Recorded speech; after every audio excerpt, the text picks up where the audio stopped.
Europe 1, bonjour, Raphaël Duchemin. Et un coup de patte, Nadia Dame. Oui, un gros, parce qu'entre les plateaux télé où des hommes estiment que remonter la jupe d'une femme est fort à propos, et ceux qui confrontent deux femmes victimes de violences sur un plateau télé avec Yann Moix en arbitre des élégances, moi je trouve qu'en ce moment, il y a vraiment de quoi se réjouir. Alors, c'est pas exactement le son qui est sorti de ma gorge quand j'ai découvert hier le dernier numéro du magazine Les Inrecuptibles avec Bertrand Cantat, chanteur de Noir Désir en couverture.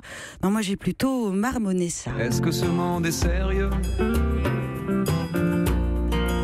Moi je trouve que mettre du Francis Cabrel pour évoquer Bertrand Cantat, sacré poète maudit et dieu du rock, c'est assez judicieux.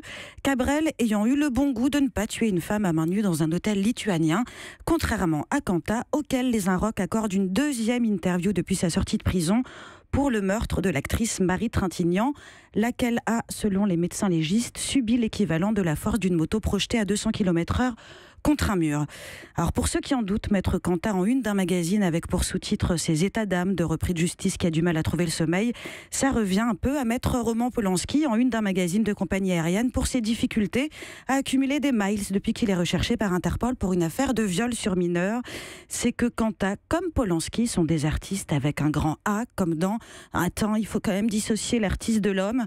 Moi, je trouve que c'est une gymnastique mentale que nous n'aurons pas à exercer sur Lorraine, Doris, Valérie, Sandra, Monique, Fatima, Karen, Jennifer, Stéphanie, Hélène, Kelly, Blandine, Jamila, Noémie, bref, sur les 59 femmes qui ont été tuées par leur conjoint depuis le 1er janvier, qui ne feront pas la une des Inrocks, elles, mais qui sont sur libération.fr dans un dossier qui recense les histoires tragiques des 120 femmes tuées chaque année par leurs compagnons, leur mari ou leur ex. C'était le coup de patte de Nadia Dame du lundi au jeudi sur Europe 1, juste avant Patrick.